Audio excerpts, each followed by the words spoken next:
নমস্কার বন্ধুরা, জেবি কিচেনে সবাইকে স্বাগত। আশা করি সবাই ভালো আছেন। আবার একটা নতুন রেসিপি নিয়ে আপনাদের কাছে চলে আসলাম শেয়ার করার জন্য। আজ বানাবো সাবুর পাঁপড়।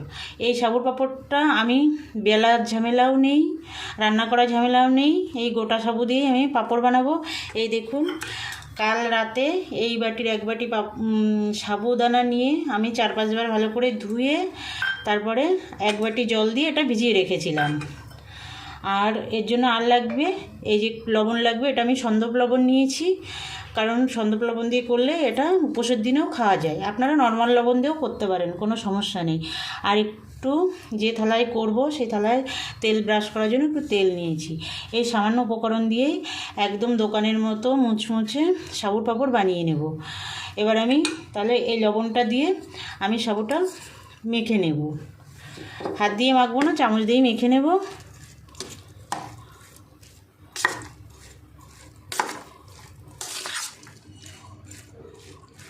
এভাবে মেখে নিতে হবে। 1 চামচ মতো আমি লবণ দিয়েছি, বেশি লবণ আমি ব্যবহার করিনি, আপনারা আপনাদের মতো দেবেন।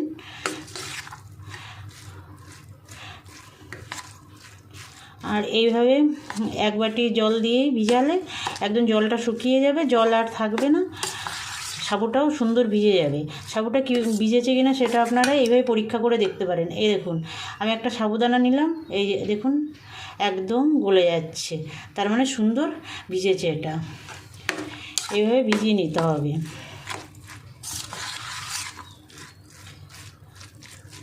লবণটা দিয়ে সুন্দর মেখে নিয়েছি। এবার আমি একটা পাত্রে গরম জল বসাবো। গরম জলের ভাপেই আমি পাঁপড়টা তৈরি করব। খুব সুন্দর হয় বন্ধুরা। আমার ভিডিওটা না টেনে শেষ পর্যন্ত দেখুন, আর আমি যেভাবে পাঁপড়টা তৈরি করছি সেভাবে পাঁপড়টা তৈরি করুন। দেখুন, এই থালাটায় আমি পাঁপড়টা করব, সেই জন্য একটু প্রথমে তেল ব্রাশ করে নিচ্ছি। তেল ব্রাশ করে নিতে হবে, না হলে পাঁপড়টা তুলতে গেলে পাঁপড়টা ভেঙে যাবে। সেই জন্য ভালো করে একটু তেল ব্রাশ করে নিতে হবে। দেখুন, তেল ব্রাশ করে নিলাম। আপনারা এই পাঁপড়টা কোনো চুড়ি ঠুড়ি হোক কিংবা ছোট ছোট প্লেটেও করতে পারেন। আমি দেখুন এটা দিয়ে করব। এই যে এরকম আমি একটা কৌটো কেটে আমি তৈরি করেছি। এরকম এতেও করতে পারেন, কোনো একই মাপের চুড়ি হলে সেই চুড়ি দিয়েও করতে পারেন।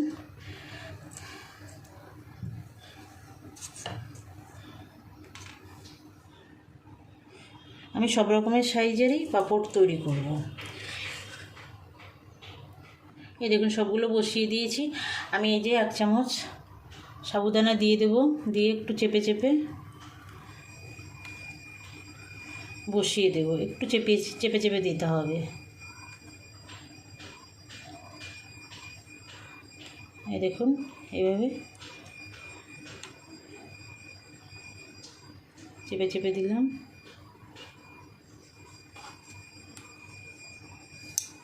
আর একটা দিয়ে দেবো। এই যে আর 1 চামচ দিলাম, খুব বেশি দেওয়া যাবে না।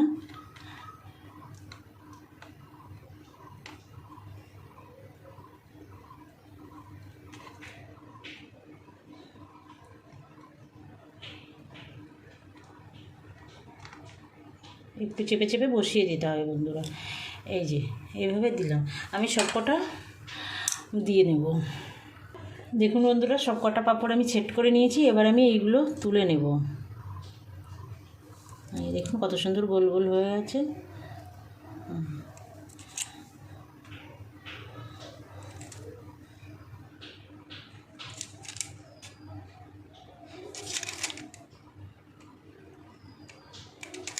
এবার আমি গরম জল বসাবো। দেখুন বন্ধুরা, জল একদম সুন্দর ফুটে গেছে। এবার আমি এই পাঁপড়ের থালাটা এরপরে বসিয়ে দেব।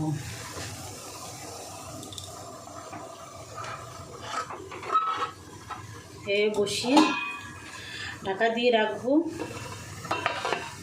2-3 মিনিট। 2-3 মিনিটের মধ্যেই হয়ে যাবে। ফেরত আসছি 2-3 মিনিট পরে। দেখুন বন্ধুরা, হয়ে গেছে, নামিয়ে নেব। আমি 2 মিনিট পরেই নামিয়ে নিচ্ছি।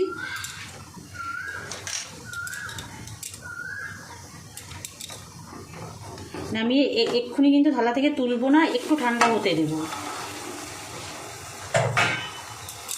আর একটা নতুন বসিয়ে দেব। দেখুন বন্ধুরা, এই যে আর একটা থালা আমি রেডি করে নিয়েছি, নিয়ে আমি বসিয়ে দিলাম। বসিয়ে দিয়ে আবার ঢাকা দিয়ে রাখবো, আবার 2 মিনিট পরে ফেরত আসছি। দ্বিতীয় থালাটাও হয়ে গেছে বন্ধুরা, নামিয়ে নেব। এই দেখুন বন্ধুরা, এই খুন্তি দিয়ে আমি খুন্তিতে একটু তেল মাখিয়ে নিয়েছি। এভাবে নিয়ে আমার ব্যালকনিতে একটু রোদ্র এসেছে, আমি এখানেই দিচ্ছি। এটা ফ্যানের হাওয়াতেও শুকিয়ে যায়।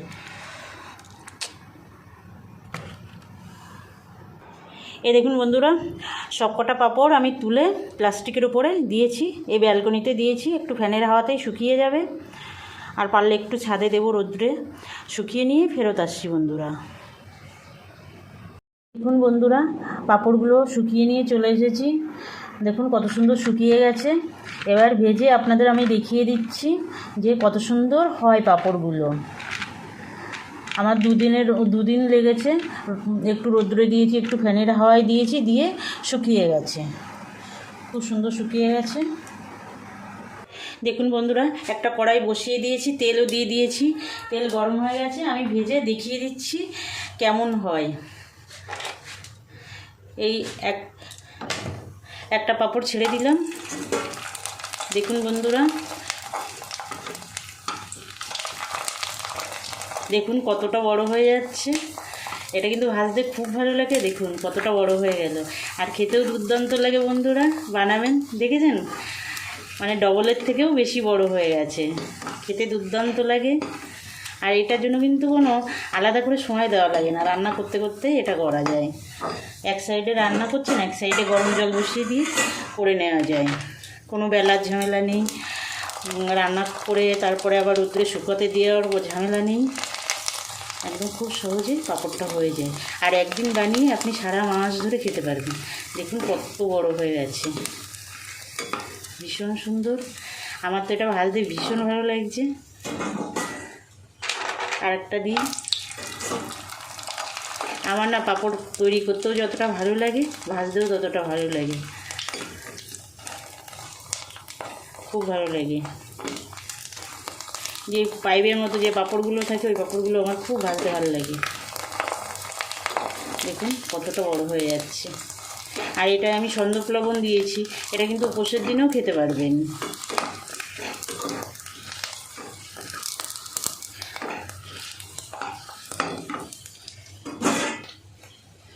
দেখুন বন্ধুরা, আমি এই কটা ভেজেছি, সবগুলো ভাজিনি। সবগুলো তো একসঙ্গে খেয়ে পারা যাবে না, এটা তো রেখে রেখেই খেতে হবে। তার জন্য আমি এই কটা ভেজেছি। দেখুন কত সুন্দর হয়েছে, একদম সাদা সাদা, একদম সুন্দর, দেখলেই খেতে ইচ্ছে করে। আমি একটা পাঁপড় আপনাদের ভেঙে দেখিয়ে দিচ্ছি কেমন মুচমুচে হয়েছে। নিশ্চয়ই শুনতে পাচ্ছেন আওয়াজটা, একদম খুব সুন্দর। বন্ধুরা বানাবেন, বানিয়ে দেখবেন, একদিন বানিয়ে সারা মাস ধরে খেতে পারবেন। তাই আপনাদের এই পাঁপড় বানানোর অনুরোধ রেখে আজকের ভিডিওটা এখানে আমি শেষ করছি। আবার দেখা হবে নতুন কোনো ভিডিওয়। নমস্কার।